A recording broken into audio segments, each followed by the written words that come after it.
Hello dear friends, how are you? I hope you all are doing well. And जो school students हैं, I hope आप lockdown में भी अपनी पढ़ाई कंटिन्यू कर रहे हैं। आप ज़्यादा टाइम वेस्ट नहीं कर रहे हैं और थोड़ा बहुत टाइम पढ़ाई को भी दे रहे हैं। So I am your friend Satyanarayan and I am back with an awesome video for you people. So in this video मैं आप लोगों से 5 ऐसी हैबिट्स के बारे में बात करूंगा जो अगर आप अपनी स्टूडेंट लाइफ में डेवलप करते हैं तो आपको इन फ्यूचर कॉम्पिटिटिव एग्जाम्स को क्लियर करने में काफ़ी हेल्प मिलेगी। So let's start the video. And in this video, the first habit which I am going to talk about is reading a newspaper on daily basis.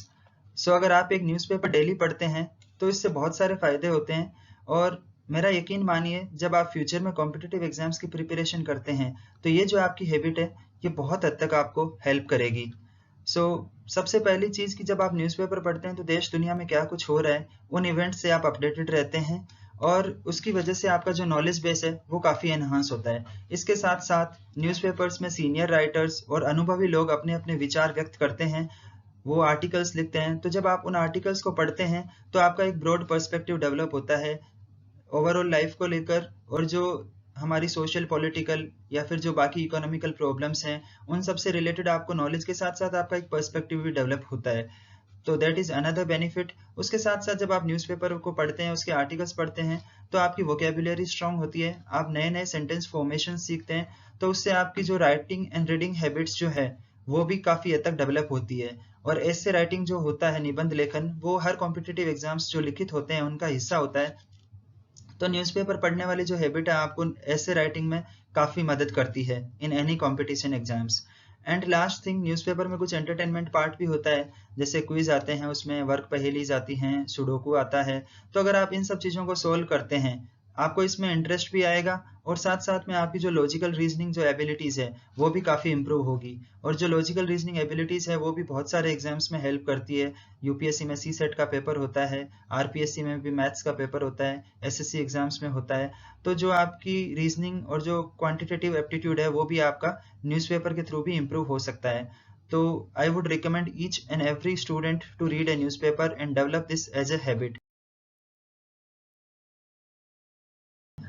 Second habit जो है वो है being curious, यानी उत्सुक होना, curiosity होना। तो ये एक बहुत ही सिंपल सी चीज़ है और इसके साथ एक इंटरेस्टिंग फैक्ट जुड़ा हुआ है। जब हम छोटे होते हैं चाइल्डहुड में तो हम बहुत सारे सवाल पूछते हैं, क्यों, कब, कहाँ, कैसे। ये सब सवाल हम अपने पेरेंट्स से, अपने टीचर से पूछते हैं और हमें उसमें कोई हेजिटेशन नहीं होती है। लेकिन जैसे जैसे हम बड़े होते जाते हैं तो ये हम सवाल करने की जो हमारी कैपेबिलिटी है इसको खो सा देते हैं और फिर हम जो चीज़ें हमें नहीं पता होती उनके बारे में जानने का ज़्यादा प्रयत्न नहीं करते हैं। आप ये कोट देखिए, ये कोट है एल्बर्ट आइंस्टीन का, जो कि दुनिया के one of the greatest scientists हुए हैं। तो he has said that I have no special talent, I am only passionately curious. यानी एल्बर्ट आइंस्टीन खुद अपनी जो सफलता है उसका क्रेडिट क्यूरियोसिटी को देते हैं। क्यूरियस होने के क्या क्या फायदे हैं? सबसे पहला फायदा यह है कि जब आप चीज़ों के बारे में जानने को उत्सुक होते हैं तो आपका नॉलेज बेस बढ़ता है, क्योंकि आप सवाल करते हैं और उनके उत्तर जानने का प्रयत्न करते हैं।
करेंगे तो आपका थॉट प्रोसेस डेवलप होगा।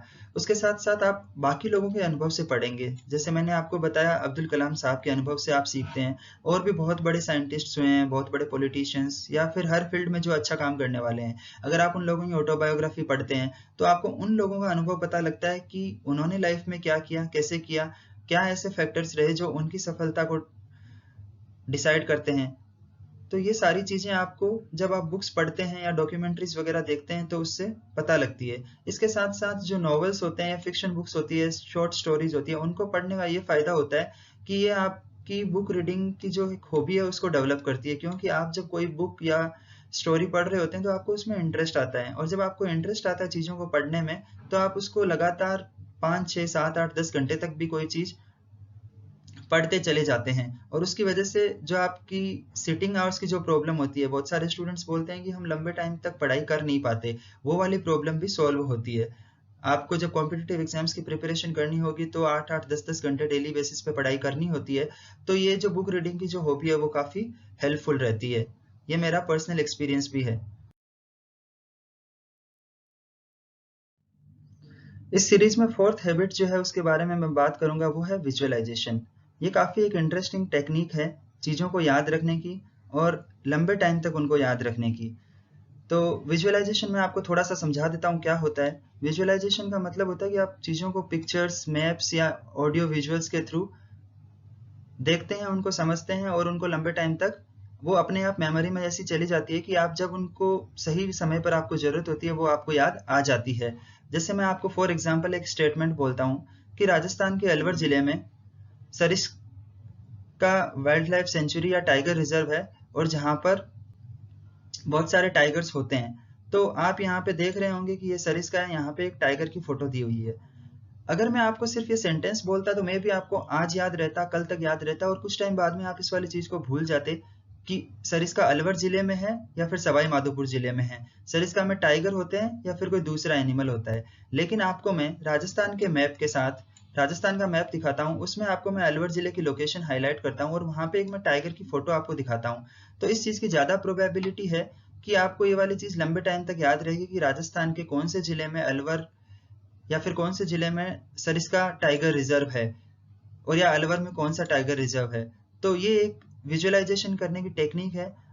मैं इस टेक्निक का अपनी प्रेजेंटेशन में भी यूज करने की कोशिश करता हूँ। मैं हर वीडियो में हर स्लाइड में कहीं ना कोई पिक्चर्स डालने की कोशिश करता हूँ, जिसके थ्रू आप उसको चीजों को लिंक कर सकें और आप चीजों को लंबे टाइम तक याद रख सकें। साथ साथ जब आपको एग्जाम्स वगैरह में आप बैठे होते हैं तो आप चीजों को इजीली रिकॉल भी कर सकते हैं। उसके साथ आपकी जो लॉजिकल रीजनिंग की कैपेबिलिटीज है वो भी डेवलप होती है इस टेक्निक से। तो मैं आप सभी लोगों को बोलूंगा कि आप धीरे धीरे इस वाले टेक्निक का यूज करने की कोशिश करें। आप जो चीजें पढ़ते हैं या जो सुनते हैं, आप उसके बारे में थोड़ा गूगल पर सर्च करके, आजकल बहुत सारी चीजें अवेलेबल है, आपको फोटोज मिल जाते हैं, वीडियोज मिल जाते हैं, तो आप उन चीजों के बारे में थोड़ा सा और ज्यादा डिटेल में पता करें, उनको पिक्चर्स के थ्रू विजुअलाइजेशन करने की कोशिश करें। तो ये एक बहुत ही अच्छी हैबिट है जो आपको कॉम्पिटिटिव एग्जाम्स में हेल्प करेगी। इस सीरीज में आखिरी हैबिट जो है जिसके बारे में बात करूंगा वो है मेडिटेशन, जिसके बारे में हम सभी जानते हैं। सुनना या कहना बहुत आसान है लेकिन करना इतना आसान है नहीं। मेडिटेशन मतलब ध्यान।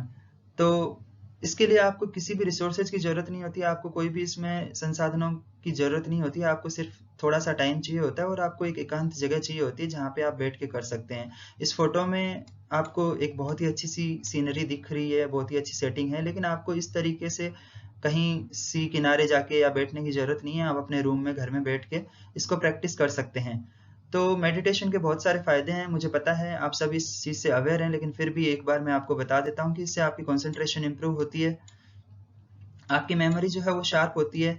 और ये जो दो चीजें हैं वो स्टूडेंट्स को बहुत परेशान करती है। एक कि वो लंबे टाइम तक बैठ नहीं पाते हैं पढ़ाई करने के लिए, आधा घंटा 1 घंटा तक पढ़ाई कर लेते हैं लेकिन लंबे टाइम तक पढ़ाई में मन नहीं लगता है। और दूसरा ये है कि छोटी छोटी उनसे सिली मिस्टेक्स हो जाती है, जिसकी वजह से भले ही आपको एग्जाम में क्वेश्चन आ रहा होता है या फिर आपको उसको सोल्व करने का तरीका पता होता है, आप सोल्व कर भी लेते हैं, लेकिन बिकॉज आप कोई ना कहीं कहीं ना कहीं कोई छोटी कैलकुलेशन मिस्टेक कर देते हैं या फिर और कोई दूसरी सिली मिस्टेक कर देते हैं कि आपने क्वेश्चन को गलत पढ़ लिया या फिर आपने क्वेश्चन में नोट लिखा हुआ है वो आपने नहीं पढ़ा। तो ये सब होती है सिली मिस्टेक्स, जिसकी वजह से आपको मार्क्स का नुकसान होता है। तो मेडिटेशन करने से जब आपकी कॉन्सेंट्रेशन बढ़ती है, आपका फोकस बढ़ता है, आपको जब चीजों को आप बहुत ही क्लैरिटी के साथ पढ़ पाते हैं, तो ये आपकी दोनों प्रॉब्लम्स है वो काफ़ी हद तक सॉल्व हो जाती है। आप लंबे टाइम तक पढ़ाई की सिटिंग भी दे सकते हैं। और ये जो सिली मिस्टेक्स वाली चीज़ है उसको तो सोल्व करने का मुझे लगता है कि एकमात्र तरीका है कि आप मेडिटेशन करें, आप चीज़ों को ध्यान से पढ़ें, ध्यान से सोचें। तो इसके लिए फिर जब आप देखेंगे कि अगर आप थोड़े टाइम भी इस चीज़ को प्रैक्टिस करते हैं, डेली 15-20 मिनट मॉर्निंग में या इवनिंग में, जब भी आपको टाइम मिलता है, अगर आप मेडिटेशन करते हैं, तो जो आप छोटी-छोटी सिली मिस्टेक्स करते हैं आप उनको अवॉइड कर सकते हैं। और उसकी वजह से अगर आप अभी प्रेजेंटली 80 to 90% अगर चीज़ें अच्छे से याद रख रहे हैं, अगर एग्जाम में आप परफॉर्म कर रहे हैं, तो यकीन मानिए आपकी कम से कम 5% और आपके मार्क्स इंप्रूव हो जाएंगे, सिर्फ इस चीज़ से कि आपने थोड़ा अच्छे से मेडिटेशन किया, आपने चीज़ों को ढंग से सोचना स्टार्ट किया है।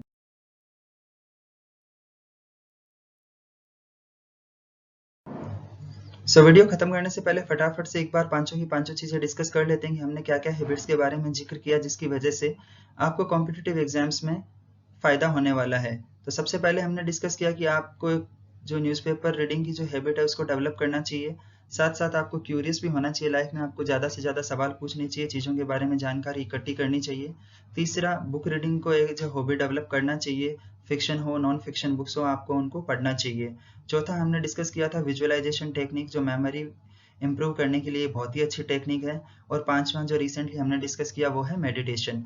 तो आई hope you people like this video. और अगर आप लोग चाहते हैं कि मैं इस तरह के और वीडियो बनाऊं, अपने पर्सनल एक्सपीरियंस से शेयर करूं, तो आप इस वीडियो को लाइक करें, शेयर करें और इस चैनल को सब्सक्राइब करें। साथ में अगर आपको कोई भी सजेशन देना हो, अगर आपको बताना हो कि ये वीडियो आपको कैसा लगा या इसमें मैं क्या क्या इंप्रूव कर सकता हूँ, या आप अगर कोई पर्टिकुलर सब्जेक्ट पे वीडियो मुझसे बनवाना चाहते हैं, तो आप मुझे इस टेलीग्राम लिंक पर मैसेज कर सकते हैं। Feel free to write me, I will definitely try to reply, and जो आप डिमांड करेंगे मैं उस वीडियो को बनाने की कोशिश करूंगा। Thank you.